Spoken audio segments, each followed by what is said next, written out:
మీద ఉన్న ఒక అపవాదం ఏంటంటే, మీరు ఒక ఎపిసోడ్ డైరెక్టర్ని పెట్టుకుంటారు, పెట్టుకోనికి అతనికి పూర్తి స్వాతంత్రం ఇవ్వరు. మీరు చెప్పినట్టే చేయాలి, అతను మీరు కూర్చోమంటే కూర్చోవాలి, నిల్చోమంటే నిల్చోవాలి. అంటే అతను పూర్తి స్వాతంత్రం ఇవ్వకుండా, అంటే మీరు ఒక పట్టాన అతను నచ్చరు. అలా చాలామంది ఎపిసోడ్ డైరెక్టర్స్ మీ ప్రొడక్షన్ నుంచి బయటకు వెళ్ళిపోయారు. తర్వాత ఇంకా మీరే డైరెక్షన్ తీసుకుంటున్నారు అన్నది ఒక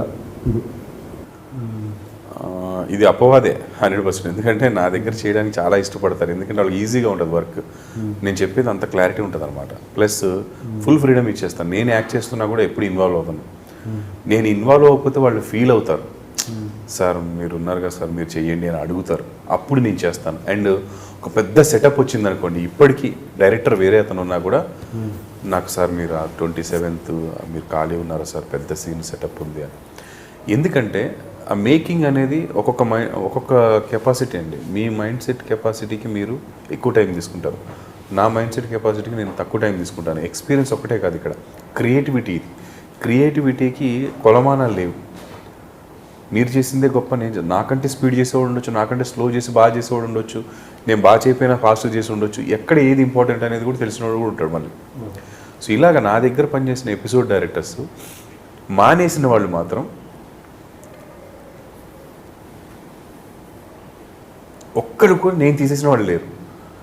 వాళ్ళు వెళ్ళిపోయింది కూడా ఇలా కాదు, ఇంకొక మంచి ఆఫర్ వచ్చి ఇక్కడ మనం ఇస్తున్న పేమెంట్కి పెద్ద పేమెంట్ వచ్చో, లేదా ఎపిసోడ్ డైరెక్టర్ కాకుండా నాకు డైరెక్టర్గా ఛాన్స్ వచ్చిందండి అని ఇలా వెళ్ళిపోయిన వాళ్ళు అందరూ.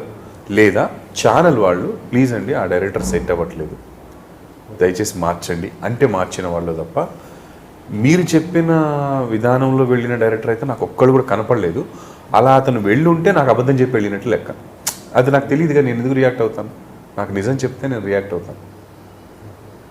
బయట అనుకునే దానికి అది తప్పు కదా. డైరెక్టరే ఉన్నాడు ఏకంగా. నేను ఎపిసోడ్ డైరెక్టర్ కూడా కాదు, ఇప్పుడు డైరెక్టర్కి ఇచ్చేసాను. ఎందుకంటే నాకు కుదరదు కదా ఎపిసోడ్ డైరెక్టర్లా పెట్టుకొని నా పేరు వేసుకొని మళ్ళీ నేను. కానీ నేను ఇప్పటికీ నెలకి 4-5 days నేను డైరెక్ట్ చేస్తూనే ఉన్నాను. ఇంపార్టెంట్ సీన్స్ వస్తే నన్నే పిలుస్తారు, చేయాలి నేను. లేదా తను ఊరు వెళ్తే నేనే చేయాలి, బట్ నా పేరు వేయట్లేదు, అతని పేరే వేస్తాను. యాక్టర్గా నిర్మాతగా సక్సెస్ఫుల్గా ఉన్నప్పుడు డైరెక్టర్గా మారాల్సిన అవసరం ఏమొచ్చింది? నాకా ఇంట్రెస్టా లేకపోతే అలాంటి పరిస్థితులు వచ్చాయి? లేదు. అప్పట్లో ఈటీవీలో పనిచేస్తున్నప్పుడు ఒక డైరెక్టర్ ప్రాబ్లం అయిపోతే షూటింగ్ ఆపాలి అన్న పరిస్థితి వచ్చినప్పుడు, ఎందుకు ఆపాలి నేను చేసేస్తాను నాకు తెలుసు కదా అని చెప్పి స్టార్ట్ చేస్తే, ఆ వర్క్ నా పై వ్యక్తికి నువ్వే బాగా చేసావు అనే ఒక మాట అనిపించుకునేలాగా బాగా వచ్చింది, ఫాస్ట్గా వచ్చింది. సో అలా డైరెక్షన్లోకి ఎంటర్ అయిపోయాం. నిజంగా కూడా ఇప్పుడు డైరెక్షన్ చేయకుండా ఉన్న యాక్టర్లు చిరంజీవి గారు కానీ లేకపోతే ఇంకొకరు కానీ డైరెక్షన్ రాదని కదా, వాళ్ళకి 100% వచ్చి ఉంటుంది. ఎందుకంటే 100-150 సినిమాలు చేసిన తర్వాత ఇంకా కొత్తగా నేర్చుకుని ఏముండదు. ఏదో నువ్వు సాఫ్ట్వేర్ పరంగానో లేకపోతే లెన్స్ పరంగానో కొత్తగా ఏమైనా వస్తున్నాయి అంటే తప్ప సినిమా ఎలా తీయాలని వాళ్ళకి తెలుసు, తీయగలరు వాళ్ళు. కానీ డైరెక్టర్ అంటే నా ఉద్దేశంలో షార్ట్ మేకింగ్ కాదని, స్టోరీ నేరేటివ్, కథని ఎంత బాగా చెప్తాడో వాడు కరెక్ట్ డైరెక్టర్. ఇప్పుడు వస్తున్న కొంతమంది డైరెక్టర్లు అలా వచ్చి ఇలా వెళ్ళిపోతున్నారు. దాసనారాయణరావు గారు, రాఘవేంద్రరావు గారు, కోదండరామరెడ్డి వీళ్ళందరికీ 100 సినిమాలు చేయగలిగారు. ఇప్పుడున్న వాళ్ళు ఎంతమంది చేయగలుగుతారండి 100 సినిమాలు? వాళ్ళందరూ ఒక డైరెక్టర్ కింద బాగా వర్క్ నేర్చుకొని వచ్చి 100 రకాలుగా ఆలోచించారు. అంటే వాళ్ళకి ఎడిటింగ్ వైపు నాలెడ్జ్ ఉంటుంది, స్టోరీ వైపు నాలెడ్జ్ ఉంటుంది, స్క్రీన్ ప్లే వైపు నాలెడ్జ్. ఇప్పుడు అదే కాదు, స్క్రీన్ ప్లే ఎవడో చేస్తాడు, ఇంకోటి ఎవడో చేస్తాడు, సెట్లో ఒకటి వర్క్ చేస్తాడు. అంటే ఓ టేబుల్ కింద పెట్టి అలా తిప్పి అది కూడా డైరెక్షన్ అయిపోద్ది. అది కూడా డైరెక్టరే. కానీ ఆ డైరెక్టర్కి పర్మనెంట్ లైఫ్ ఎప్పుడూ ఉండదు. కథ మీద పట్టు ఉండి ఈ కథని ఎట్లా తీసుకెళ్తే బాగుంటుందన్న నాలెడ్జ్ ఉన్న వాళ్ళు టాప్ డైరెక్టర్లు అవుతారు.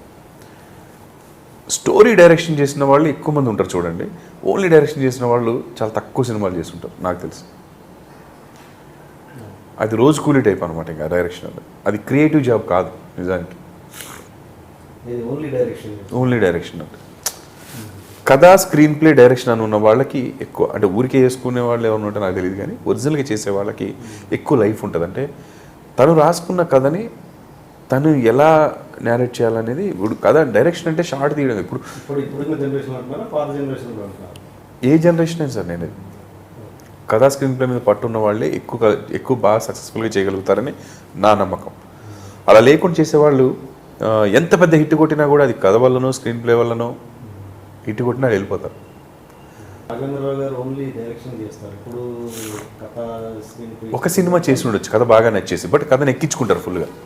బట్ ఎక్కువ కాలం ఇండస్ట్రీలో నిలబడ్డ వాళ్ళు ఎవరైనా సరే 99% ఆ స్టోరీ 100% కథా స్క్రీన్ ప్లే తెలిసి ఉంటేనే చేయగలుగుతారు.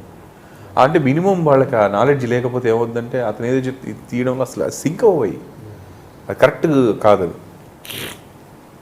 ఇప్పుడు మనము ఒక ఫ్యాక్టరీ పెడుతున్నామంటే ఆ ఫ్యాక్టరీలో తయారయ్యే ప్రోడక్ట్ గురించి మినిమం నాలెడ్జ్ మనకి లేకపోతే ప్రతి చిన్నవాడు మనం ఎదిరిస్తాడు, ఆ ఫ్యాక్టరీ నడవదండి, ఎప్పుడైనా మూతపడుతుంది. ఏ ఒక్కటి రాకపోయినా మూతపడిపోతుంది. వాడు రాకపోతే ఆ పని మనం చేయగలగాలి.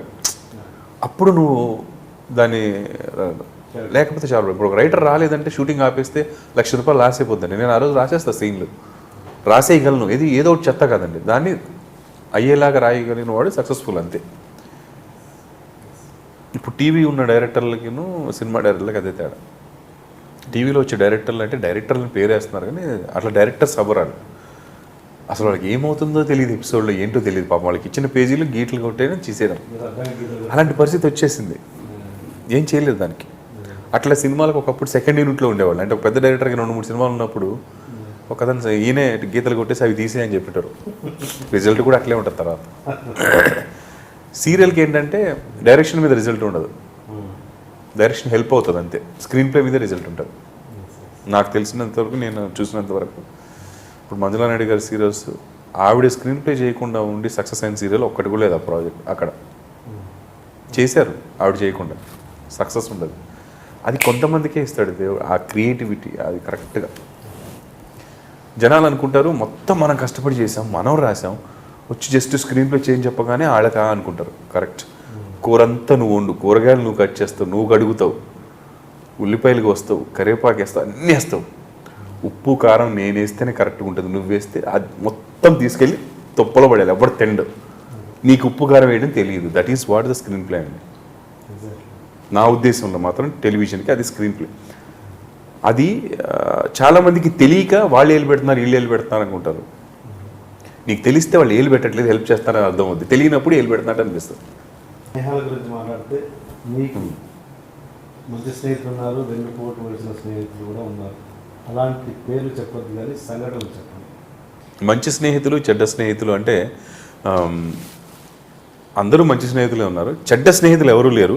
చెడు చేసిన స్నేహితులు ఒకళ్ళిద్దరు ఉండి ఉంటారు.